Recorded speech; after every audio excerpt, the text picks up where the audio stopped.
प्रणाम दर्शकों, स्वागत है आपका एक बार फिर से आपके अपने चैनल मैक टेक्नोक्रेट्स में। पिछले लेक्चर में हमने लॉगरिथमिक फंक्शन और एक्सपोनेंशियल फंक्शन के बारे में बात की थी, ठीक है, और हमने उनके ग्राफ भी प्लॉट किए थे। अब अगले लेक्चर में हम कुछ लॉगरिथम की प्रॉपर्टीज के बारे में डिस्कस करेंगे। तो हमारा टॉपिक हो जाएगा लॉगरिथमिक प्रॉपर्टीज। लॉगरिथमिक प्रॉपर्टीज, ठीक है। तो अब हम लॉगरिथमिक प्रॉपर्टीज के बारे में बात करेंगे। तो सबसे पहली प्रॉपर्टी जो आती है वो क्या होती है कि log base a 1 equal to 0। ये प्रॉपर्टी हमने कहां से डिराइव करी है? थोड़ा दिमाग लगाइए, सोचिए। हाँ, हमने कल log का ग्राफ बनाया था। मैं रफली यहां पर आपके लिए एक ग्राफ बना देता हूं log का। कुछ इस तरीके से log का ग्राफ बना था हमारे पास, ठीक है ना। ये प्लस वाई एक्सिस था, ये प्लस एक्स एक्सिस था। तो ये जो वैल्यू थी ये थी x इक्वल टू 1, ठीक है ना। मतलब लॉग का ग्राफ एक्स एक्सिस को कहां पे कट कर रहा था? मतलब 1 पे।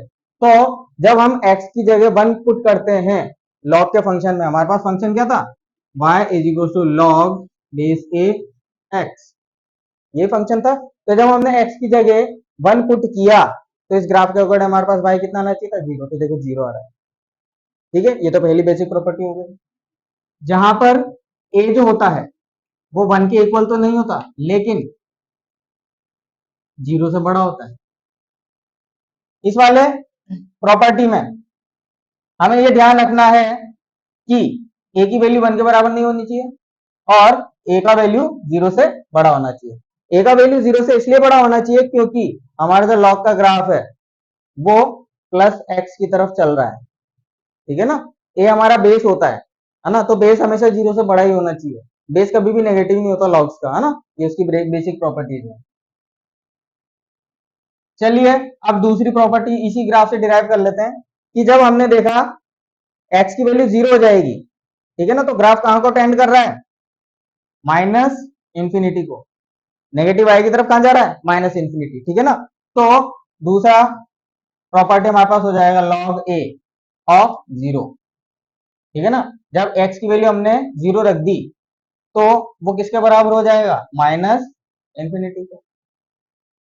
अब जब हम x की वैल्यू प्लस इनफाइनाइट रखेंगे तो y की वैल्यू भी प्लस इनफाइनाइट आ जाएगी। तो उस वाले फंक्शन को या फिर उस चीज को डिस्क्राइब करने का यहाँ पे कोई लॉजिक है नहीं, ठीक है। ये दो प्रॉपर्टीज हो गई।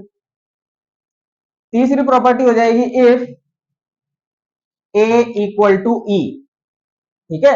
मतलब अगर आपने बेस जो होता है, जो हमारा नॉर्मल बेस होता है a, उसकी जगह आपने नेचुरल एक्सपोनेंट को बेस मान लिया, इसमें लॉगरिथमिक फंक्शन में, तो हमारे पास लॉग कन्वर्ट हो जाएगा, लॉग कन्वर्ट हो जाएगा ln में। इसमें कन्वर्ट हो जाएगा ln में। जैसे अगर मैं लिखना चाहता हूं log to the base log log to the e base a x is equal to मैं लिखूंगा ln x, ठीक है। मतलब इसको हम इस तरीके से लिख सकते हैं। मतलब ये l और n ये स्पेशल क्या दर्शाता है? ये इस बात को दर्शाता है कि यहाँ पर जो बेस है, जो हमने यहाँ पर नहीं लिख रखा है, वो बेस नेचुरल एक्सपोनेंट है, ठीक है। ये चीज आपको ध्यान रखनी है इसकी तीसरी प्रॉपर्टी में। चलिए चौथी प्रॉपर्टी हम देखते हैं। अगर हम दो बेस ले लेते हैं, मतलब ln x is equals to 2.303 log base to 10x, ठीक है। मतलब ये हमारे पास दो तरीके के लॉगरिथमिक हैं, ठीक है ना। इसका मतलब हमारे पास यहाँ पे दो बेस हैं। पहला बेस तो है हमारे पास e नेचुरल एक्सपोनेंट और दूसरा बेस है हमारे पास 10, ठीक है। तो उन दोनों के बीच में रिलेशन हमने ये बता रखा है, क्योंकि नॉर्मल कैलकुलेशंस के अंदर भाई हमारे जो भौतिक जगत के अंदर जितनी भी कैलकुलेशंस होती है बड़ी बड़ी, जिनमें लाखों करोड़ों में संख्या जाती है, तो उनके शॉर्ट कैलकुलेशंस करने के लिए लॉग फंक्शन का यूज किया जाता है। और लॉग बेस 10 बेस ई और बेस 2, ध्यान रखना बेस 2, ये तीन ही लॉगरिथमिक फंक्शन या फिर ये तीन ही बेस बहुत ही ज्यादा प्रचलित है ना, बहुत ज्यादा पॉपुलर है। तो ये चीज आपको याद रखनी है, ln x equal to 2.303 log tan x, ठीक है। नेक्स्ट प्रॉपर्टी की तरफ हम बात करते हैं। अगर हम लिखते हैं log p इंटू क्यू,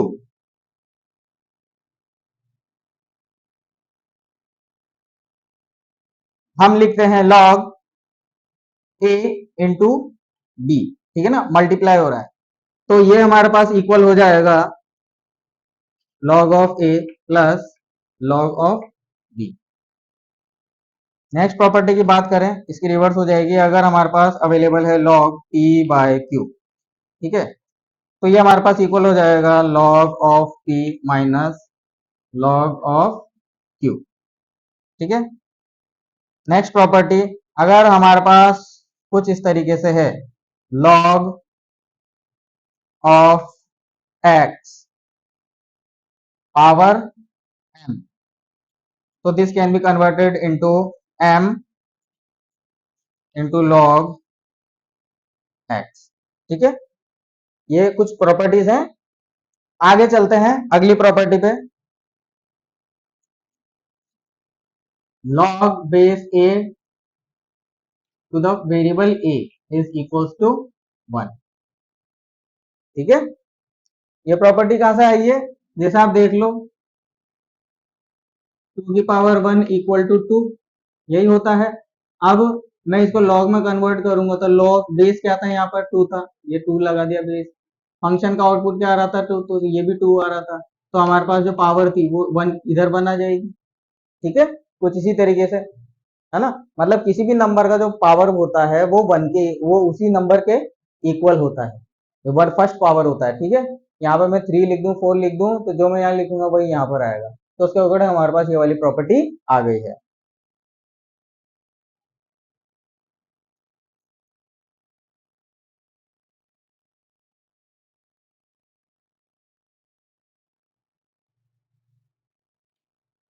अगली प्रॉपर्टी हमारे पास log base A B,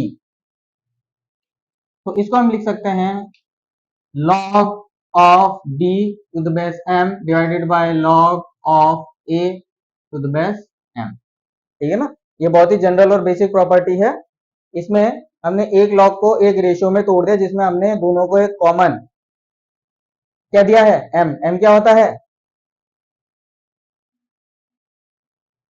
base, दोनों को कॉमन बेस दे दिया, तो ये दोनों आपस में एक रेशियो में कन्वर्ट हो गए ना। इसका अपन आगे न्यूमेरिकल्स में यूज करेंगे। तो चलिए स्टूडेंट्स, ये कुछ बेसिक प्रॉपर्टीज हैं लॉगरिथम की, ठीक है ना। इन प्रॉपर्टीज के बेसिस के ऊपर कुछ क्वेश्चंस आते हैं, है ना, लॉगरिथमिक फंक्शंस के अंदर, जो आपके नीट के पर्सपेक्टिव से बहुत ही ज्यादा जरूरी है। चलिए अब उन क्वेश्चंस को हम लेते हैं।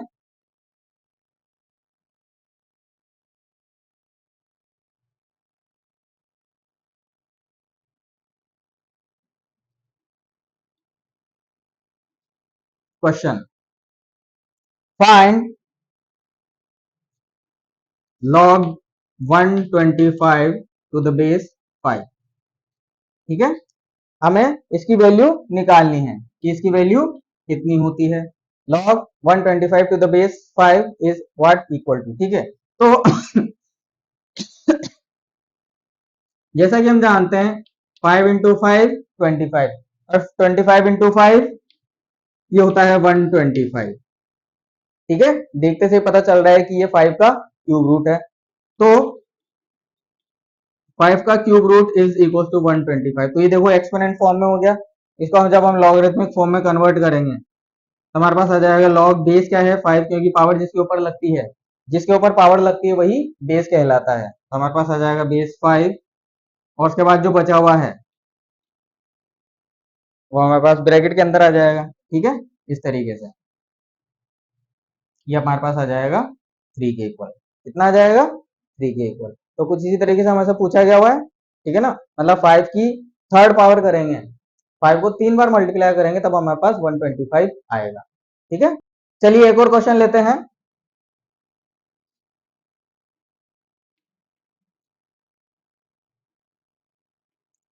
Find value of log base two 32। ठीक है, तो इसमें भी देखिए हमें बेस 2 लेना है, मतलब हमें 2 की टेबल चलानी है, कहां तक चलानी है 32 तक। तो 2 के टेबल में 32 कितनी बार आता है, या फिर 2 को कितनी बार मल्टीप्लाई करने पर, 2 के कितने फैक्टर लेने पर हमें 32 मिलेगा। ठीक है, तो जैसा कि हम जानते हैं 2 into two into two into two into two equal to 2 raised to the power, टेढ़ा हो गया थोड़ा, बिल्कुल सीधा चलना चाहिए इंसान को। कोई बात नहीं। तो जैसा कि हम जानते हैं, सॉल्यूशन लिख देते हैं। सॉल्यूशन हो जाएगा 2 into two into two into two, 16 दूनी 32, तो ये हो जाएगा 2 raised to the power 5 is equal to 32। तो अब हम इसको लॉगरिथम में चेंज करते हैं, तो हमारे पास आ जाएगा लॉग, बेस क्या है जिसके ऊपर पावर लगती है, तो बेस हो जाएगा 2। उसके बाद जो हमारे पास आउटपुट आ रहा है वो हमारे पास इधर आ जाएगा 32, और हमारी जो पावर है वो उस तरफ चली जाएगी, हो जाएगा हमारे पास 5। ठीक है, तो सेकंड क्वेश्चन इसकी वैल्यू हमसे पूछी थी, तो यही हमारा एक फाइनल आंसर है। तो ये तो थे बिल्कुल बेसिक क्वेश्चंस। चलिए थोड़ा आगे चलते हैं, एक बार इनको और सॉल्व करने की कोशिश करते हैं।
तो चलिए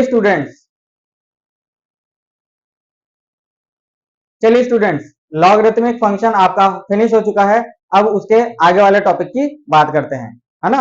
आपके अगर नीट लेवल की बात करें तो नीट लेवल में इतना बेसिक बेसिक ही आता है जो हमें पढ़ना होता है। इनकी डिटेल स्टडी जेई के स्टूडेंट्स करते हैं।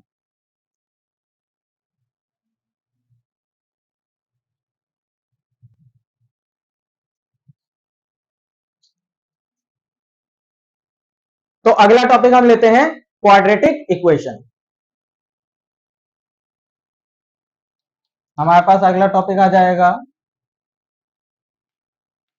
Quadratic equation. ठीक है, क्वाड्रेटिक इक्वेशन। अब क्वाड्रेटिक इक्वेशन का सबसे पहले जनरल फॉर्म हमें पता होना चाहिए, ठीक है, what is the general form. तो जनरल फॉर्म क्वाड्रेटिक इक्वेशन हमें मिलेगी कुछ इस तरीके से, a x square plus b x, a x square plus b x plus c equal to 0, ठीक है। ये हमें कुछ इस तरीके से मिलेगी, जहां पर ए बी और सी क्या है, ए और बी तो कॉफिशिएंट्स हैं और सी कांस्टेंट है। इक्वल टू 0 कर दिया मतलब, इक्वल टू 0 कर दिया मतलब इसमें ये अब इक्वेशन कहलाएगी, क्या कहलाएगी, इक्वेशन, ठीक है।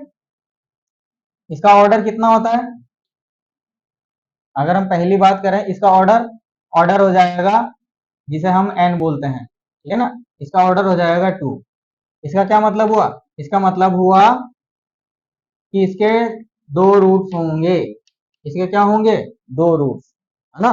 मतलब जब आप इस इक्वेशन को x के लिए सॉल्व करोगे, मतलब कौन सी x की वैल्यू रखने पर पूरा का पूरा एक्सप्रेशन 0 के इक्वल हो जाता है ना, उसे बोलते हैं वैल्यू, रूट्स, आंसर या सॉल्यूशन, ठीक है। तो इसके कितने रूट्स होंगे, दो। अगर इक्वेशन का ऑर्डर थर्ड होता है तो उसे अपन बोलते हैं क्यूबिक इक्वेशन, है ना, उसके रूट्स होते हैं 3। लेकिन हम यहाँ बात कर रहे हैं क्वाड्रेटिक इक्वेशन, तो इसके दो रूट्स होंगे, ठीक है ना। अब उन दो रूट्स को हम कैसे फाइंड आउट कर सकते हैं, आइए चलिए देखिए।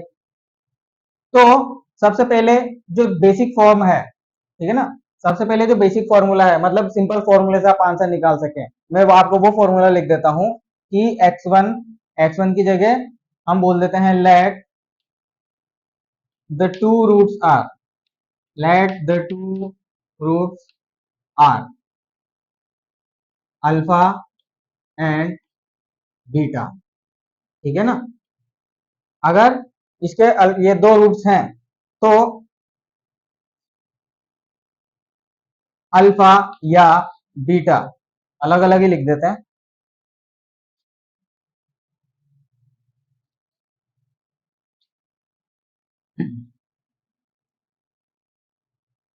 तो अल्फा हमारे पास हो जाएगा -b plus under the root b square minus 4ac divided by 2a, ठीक है।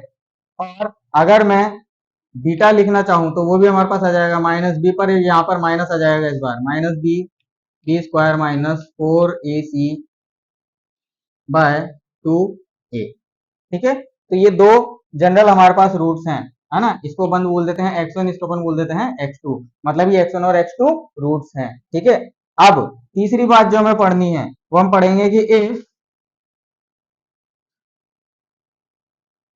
ax square plus bx plus c, ठीक है ना, इस तरीके का एक्सप्रेशन कब आया होगा, जब x को x से मल्टीप्लाई किया गया होगा, ठीक है ना। तो हमारे पास दो x के पेयर्स होने चाहिए, क्या होने चाहिए, पेयर्स, x और x, ठीक है। ये दो x के पेयर हो गए। अब x के साथ क्या है हमें पता नहीं है, ठीक है ना।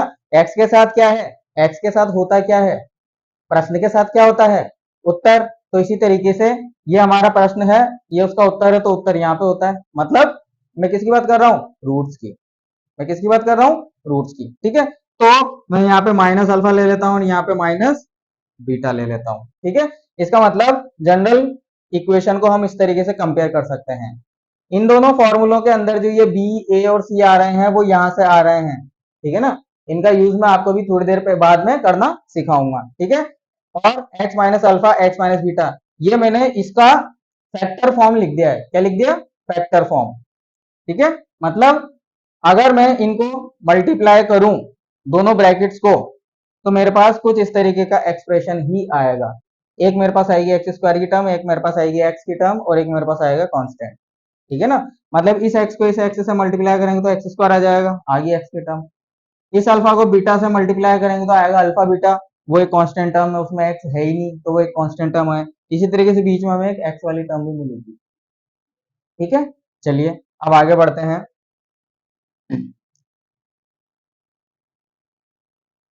इसमें ध्यान देने वाली बात यह है कि सम ऑफ रूट्स की अगर हम बात करें, ठीक है ना, सम ऑफ रूट्स मतलब अगर अल्फा प्लस बीटा की बात करें तो वो हमारे पास होता है माइनस ऑफ बी बाय ए, और अगर हम प्रोडक्ट ऑफ रूट्स की बात करें, प्रोडक्ट ऑफ रूट्स, ठीक है, तो प्रोडक्ट ऑफ रूट्स हमारे पास आ जाएगा अल्फा इंटू बीटा, तो ये हमारे पास आ जाता है सी बाई ए। ठीक है, तो ये दो जनरल रिलेशंस हैं जो आपको अच्छे से लर्न होने चाहिए क्वाड्रेटिक में। ठीक है ना, इनका यूज कैसे होगा हम अभी आपको थोड़ी देर में बताएंगे। ठीक है, तो ये जनरल फॉर्म हो गए, इसको अपन इस तरीके से कंपोनेंट फॉर्म में लिख सकते हैं। ठीक है, एक बार इसको मल्टीप्लाई करके देख लेते हैं। ठीक है ना, एक बार इसको मल्टीप्लाई करके देख लेते हैं, एक्स इंटू एक्स, तो हम यहाँ पे प्रूफ लिख देते हैं। क्या लिख देते हैं? प्रूफ लिख देते हैं। ठीक है ना, प्रूफ क्या हो जाएगा कि x minus alpha into x minus beta equal to x into x, x square, x into minus beta तो minus beta x, minus alpha into x minus alpha x, alpha into beta minus और minus plus, ये हो जाएगा alpha beta. ठीक है, तो हम यहाँ पे क्या लिख देंगे? X square. अब देखिए यहाँ पे माइनस आया हुआ है, इन दोनों में माइनस है तो माइनस मैंने कॉमन ले लिया, दोनों में एक्स भी आ रहा है तो एक्स भी मैंने कॉमन ले लिया, अंदर क्या बचेगा? अंदर बचेगा अल्फा प्लस बीटा, और सबसे लास्ट में बचेगा हमारे पास प्लस अल्फा बीटा। ठीक है, तो देखिए ये है सम ऑफ रूट्स और ये क्या है? प्रोडक्ट ऑफ रूट्स, और ये इस तरीके से हम इसको कंपेयर कर सकते हैं। ठीक है ना, अब क्या करेंगे, हम दो इक्वेशंस ले लेंगे, पहली तो इसी को बोल देते हैं इक्वेशन नंबर 1 और दूसरे इसको बोल देते हैं इक्वेशन नंबर 2। आगे बढ़ते हैं तो अपन ये लिखेंगे बाय कंपेयरिंग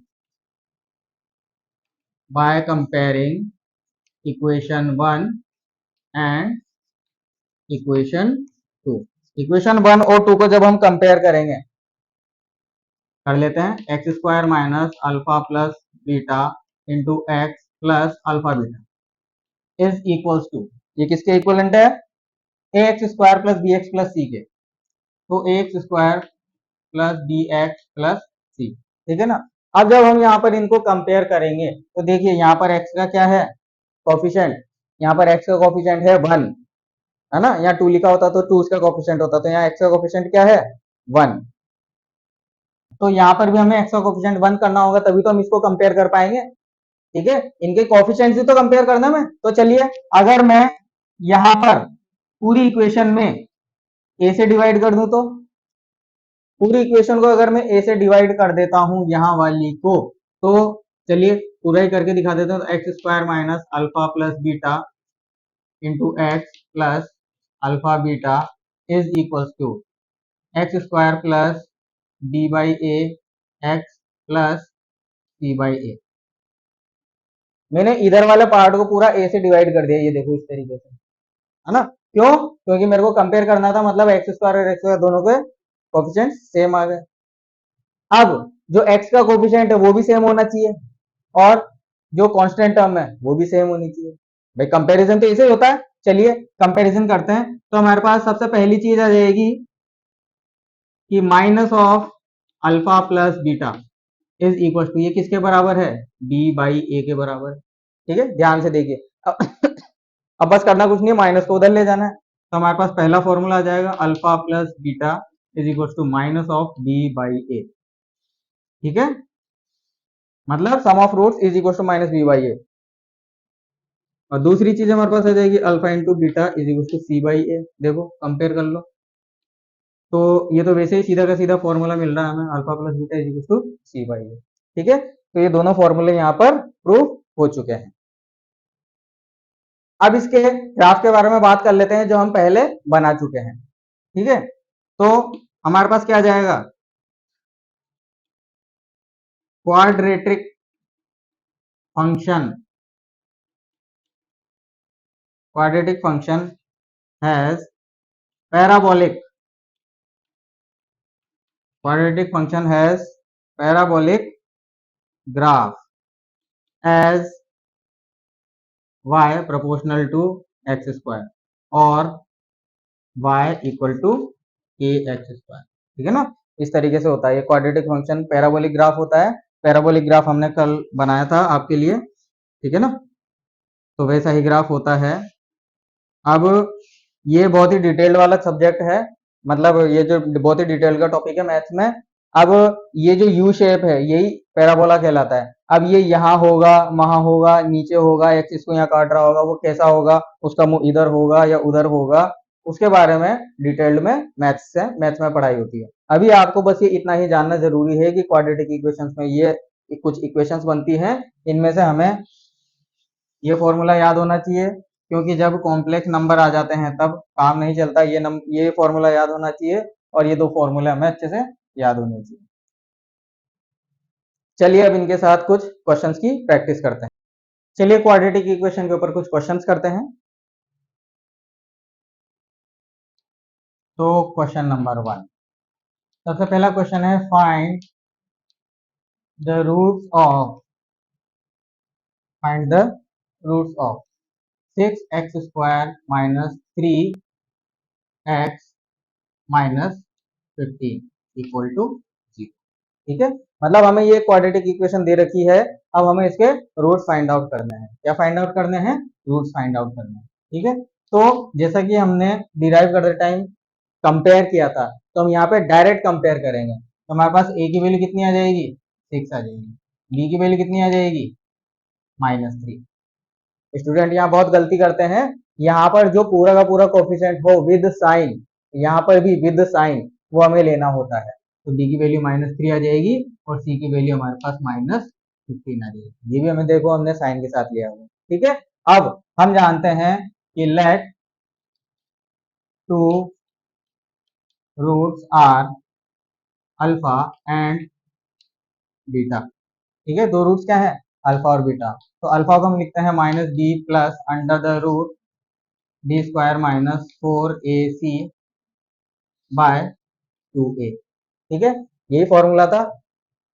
और बीटा भी ऐसा बीटा भी ऐसा ही होता है, अगर मैं यहाँ पे माइनस लगा देता हूँ तो ये बीटा के बराबर भी हो जाता है। ठीक है ना, प्लस लेते हैं तो एक रूट मिल जाता है, जब माइनस साइन लेते हैं दूसरा रूट मिल जाता है। तो चलिए अल्फा कॉमा बीटा हम निकालते हैं, वैल्यूज पुट करेंगे। -b, b की जगह में रखना है -3, then plus minus, then under the root. अब अंडर रूट के अंदर b स्क्वायर मतलब -3 का स्क्वायर माइनस 4ac। a कितना है हमारे पास? 6 और c कितना है हमारे पास? -15। ठीक है, नीचे 2a, 2/a कितना था हमारे पास? 6 आएगा। ये अभी तो हमने वैल्यूज पुट किए, अब इनको ध्यान से कैलकुलेट करेंगे तो हमारे पास आ जाएगा alpha comma beta minus into minus plus का 3 प्लस माइनस। अब अंडर रूट को सॉल्व करेंगे, -3 स्क्वायर हो जाएगा 9, उसके बाद माइनस और माइनस ये हो जाएंगे प्लस, ये हो जाएगा 15 चौके 60, 60, 6 360, तो ये हो जाएगा +360। ठीक है, ये हमारे पास इसके अंदर -360 नहीं प्लस ही हो जाएगा, प्लस ही हो जाएगा। ठीक है, -360 डिवाइडेड बाय 6 2 जा 12। ओके, अब इस 12 को हम इन दोनों में भाग देंगे तो हमारे पास आ जाएगा 3/12 प्लस माइनस √369 डिवाइडेड बाय 12। अब 369 किसका अंडर रूट होता है आप सोचिए। ठीक है, तो इसकी वैल्यू हम सॉल्व करके लिख देंगे, नहीं तो आंसर हमको इसी टर्म में लिखना पड़ेगा। तो 3/12 को मैं काट दूंगा 1/4 से। ठीक है, 1/4 से मैंने काट दिया है, तो हमारे पास अल्फा की वैल्यू आ जाएगी 1/4, एक बार प्लस ले लेंगे, √369/12 एंड, और बीटा की वैल्यू हमारे पास आ जाएगी 1/4 माइनस √369/12। ठीक है, तो ये हमारा आंसर है। रूट्स पूछा था उसने तो हमने यहाँ पे रूट्स निकाल दिए। इन फॉर्मूलोज का यूज करना मैंने आपको यहाँ पे सिखा दिया है। अब चलिए अगला क्वेश्चन देखते हैं। चलिए अगला क्वेश्चन देखते हैं।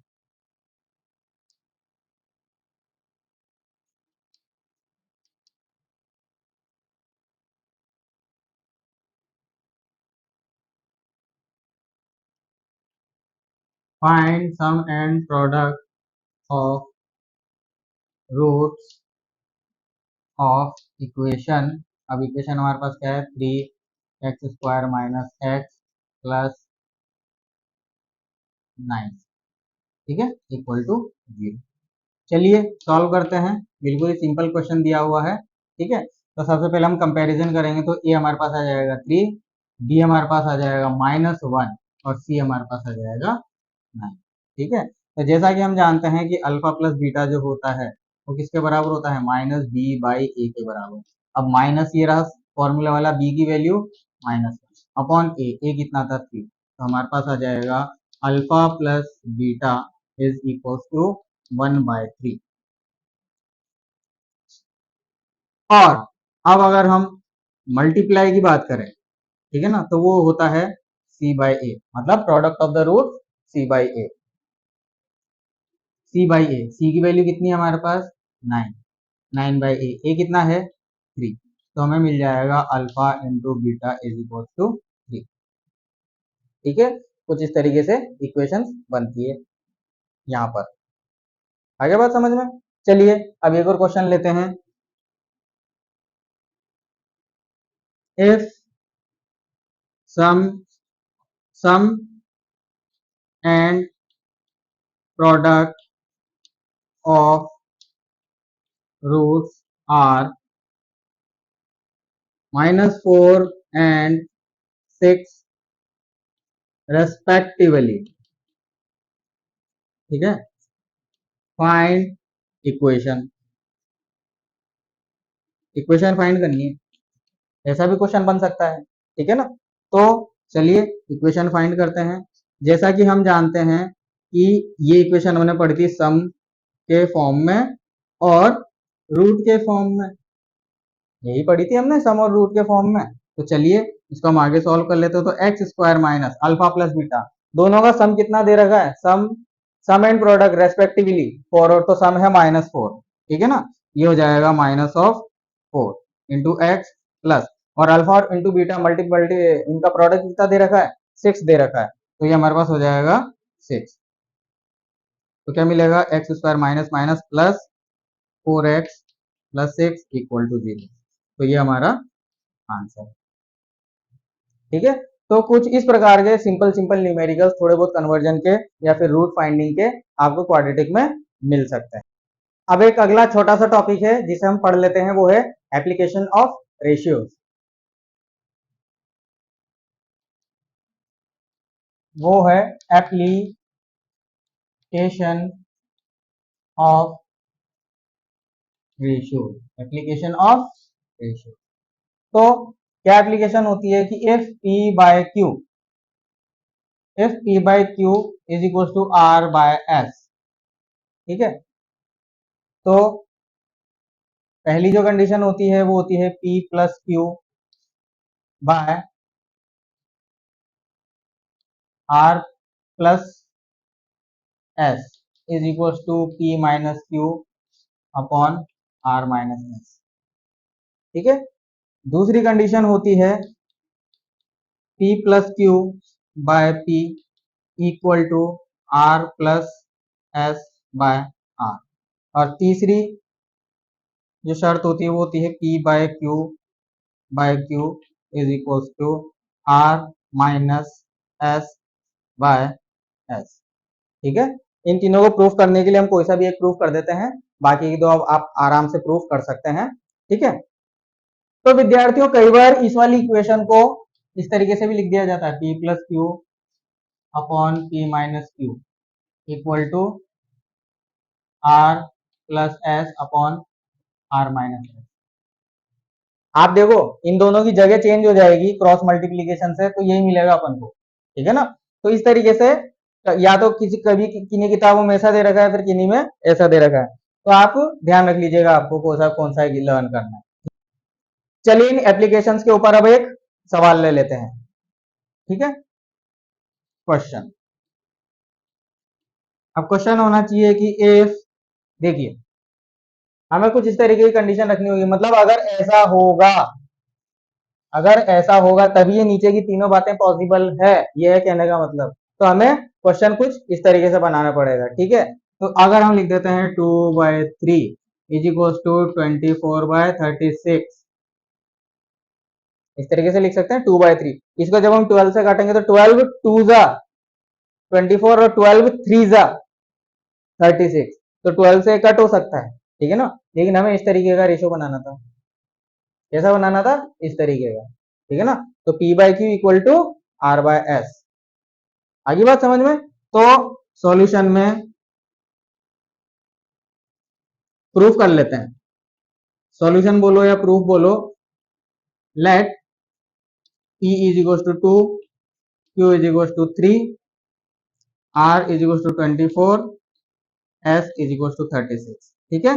अब हम डायरेक्ट पुट करेंगे, ठीक है। P plus Q by P minus Q is equal to R plus S upon R minus S. तो P प्लस क्यू तो 2 plus 3 divided by 2 minus 3 equal to R plus S मतलब 24 plus 36 divided by 24 minus 36, ठीक है। तो देखिए यहाँ पे हमारे पास क्या आ जाएगा, 5 बाय माइनस 1 इक्वल टू, ये हमारे पास आ जाएगा 60, ठीक है, डिवाइडेड बाय माइनस 12, ठीक है। तो 12 में 12, 12 पंजे 60, तो ये भी हमारे पास आ गया माइनस 5 बाय 1, ठीक है। तो L H S is equal to R H S, hence proof. तो इस तरीके से ये एक आइडेंटिटी प्रूफ हो चुकी है। बाकी की दो आइडेंटिटी भी अगर आप प्रूफ करना चाहते हैं तो आराम से कर सकते हैं। तो ठीक है प्यारे बच्चों, आज के लेक्चर में इतना ही।